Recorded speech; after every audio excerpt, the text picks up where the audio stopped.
สบายดีพี่น้องสวัสดีท่านผู้ชมทุกท่าน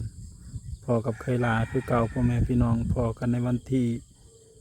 30 เดือน 9 2025พี่น้องมันนี้กับพ้นกับหยุดตกเลยพี่น้องโอ้ดีใจแห้งพายุโบวลอยหยุดเลยเนาะแต่เมื่อคืนนะตกมืดคืนแต่ตื่นมาตอนเช้าวันนี้เงียบแต่ว่ามืดอยู่แต่ว่าเงียบแบบว่าบ่ได้ตกเลยเนาะดีใจพี่น้องอยากให้มันมืดแล้วฝนนี่พอสิได้เกี่ยวเขาเนาะกันฝนมืดเขาก็สุกเต็มทง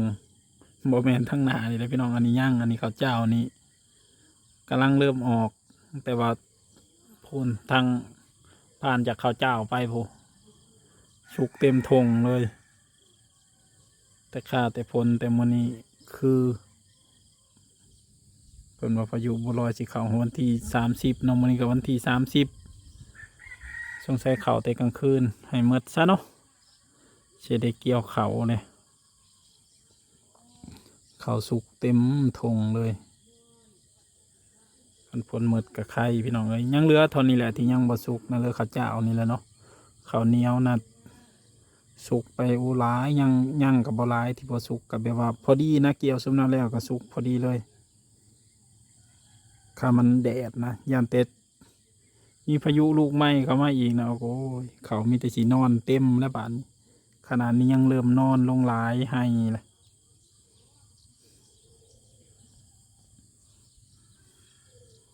ตื่นมามื้อนี้มีเริ่มอยากมีแสงแดดแน่แต่ก็ยังบ่ทันขึ้นเนาะทั้งพี่ค่ะมันสิขึ้นทั้งนี้แสงแดดออกมาเด้อแดดเด้อเขาก็สุกหลายเลยเนาะบ่ว่าแต่ของเฮาของผู้ใดก็สุกหลายเลยสุกหลายก็บ่สุกเนาะ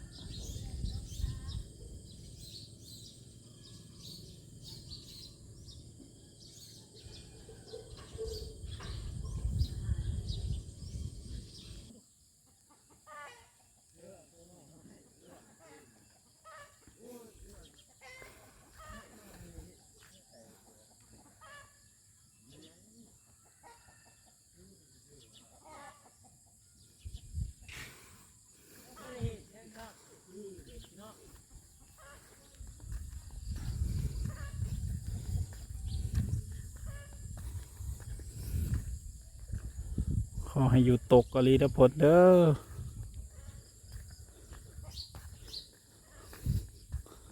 ไทยก็ลอกเกี่ยวเขาอย่างเดียวเลยตอนนี้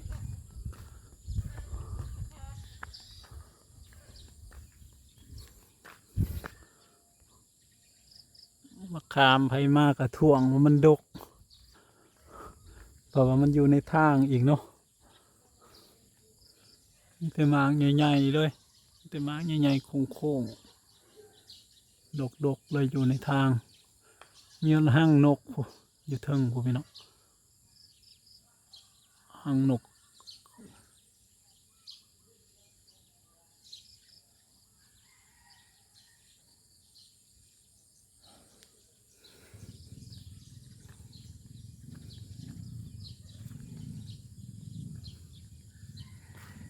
สมสมได้พี่น้องมะขามเลยสมมาเรือรอ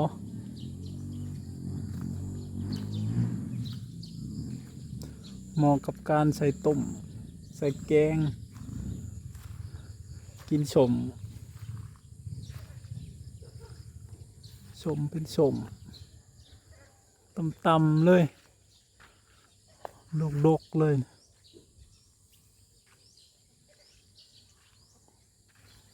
นกเต็มเลยมันมีห้างมัน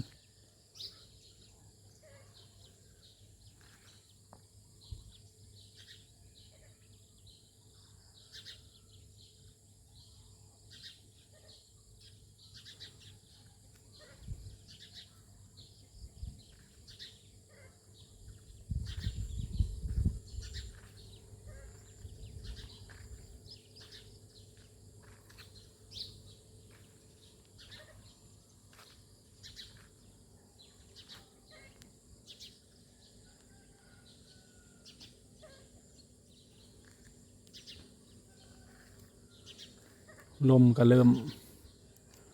ลองเลยพี่น้องนะเริ่มใบไม้เริ่มผัดลงไตเลยหนาสิมืดเลยแหละเนาะพ้นบานนี้ตกหลายมือหลายคืนเลย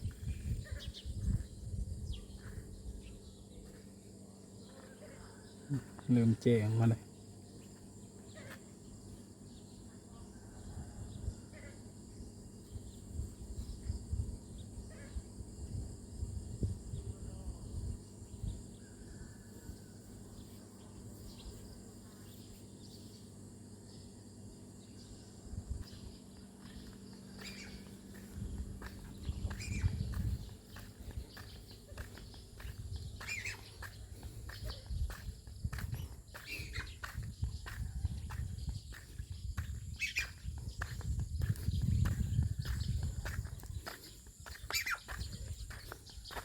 ดอกคอนไก่นี่โอ้ยแบ่มักขนาดลงมากินอยู่คู่มือกับดอกอันนี้ผู้มันอยู่ตามป่านี่มักขนาดแต่บ่สู่คอนไก่บ้างไง ใบกับบเหลือล่ำกับบเหลือกินจนเหี่ยนลอยลงมากินอยู่คู่มือคู่มือมักแห้งขนาด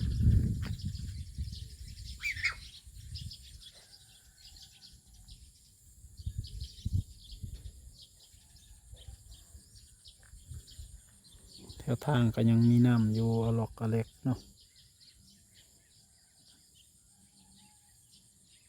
คันแดดออกมามือเดียวก็แห้งบ่ได้ยากเลยพี่น้องไอ้คันแดดนะมือเดียวก็แห้งเลย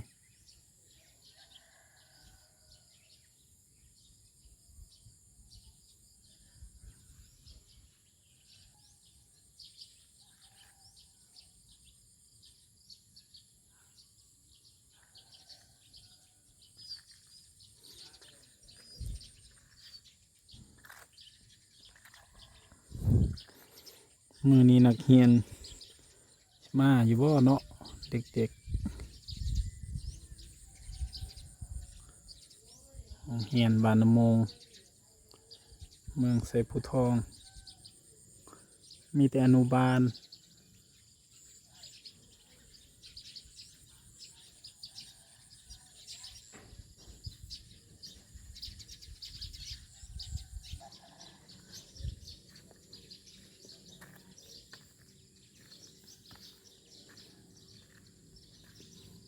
แจ้งมาแจ้งมาแดดออกมา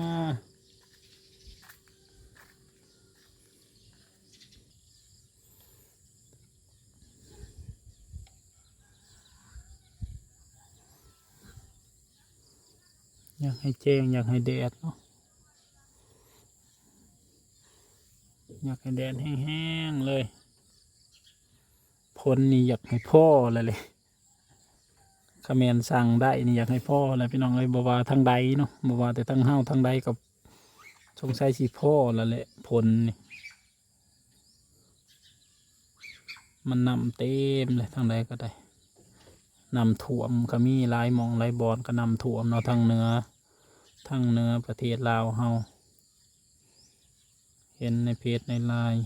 ทางภาคเหนือนะเนาะนำถ่วมหลายหมองขนาดแต่เฮายังว่าไข่อยู่ได้ฝนตกซื่อๆนำบ่เคยถ่วมนำไม่เคยถ่วมจักเถื่อเนาะแต่ทางเมืองอื่นนะป้าตกนำถ่วมบ้านเฮือนคนแต่ถ้าสงสารเขาเจ้าเนาะใครแต่แถวเฮานี่บ่เคยพอจักเถื่อพัดแต่เกิดมาก็ยังบ่เคยเห็นน้ำท่วมไปเห็นแต่อยู่กับบางใหญ่เนาะอยู่บางใหญ่อยู่กับนนทบุรีประเทศไทยเนาะมองเคยลาไปทำงานปี54นำท่วมมานะห้องพันห้องแถวอันคือโรงเรียนนี่เนาะมันสิติดฝืนห้องแถวนั่นนี่นะคือโรงเรียนนี่ท่วมเม็ดปลาย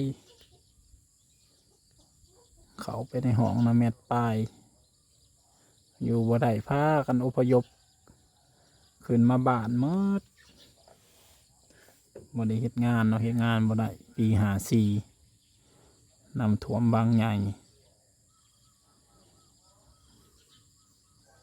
เคยเห็นแต่อยู่พุ่นเนาะพี่น้องเนาะแต่แถวบ้านเฮานี่บ่มีบ่เคยท่วมเป็นกำลังใจให้คนที่ถูกน้ำท่วมเนาะหลายหม่องหลายบ่อนโอ้ยฝนนี่ก็ได้ว่าสิเศร้าคือยิบลงมาอีกเลยปล่อยลงมาอีกเลยพี่น้องเอ้ยคือว่าสีเศร้าว่าได้เศร้าง่ายๆกำลังลินลงมาตอนนี้โผล่อะเรียรอเนาะตกอะเรียรอโอ้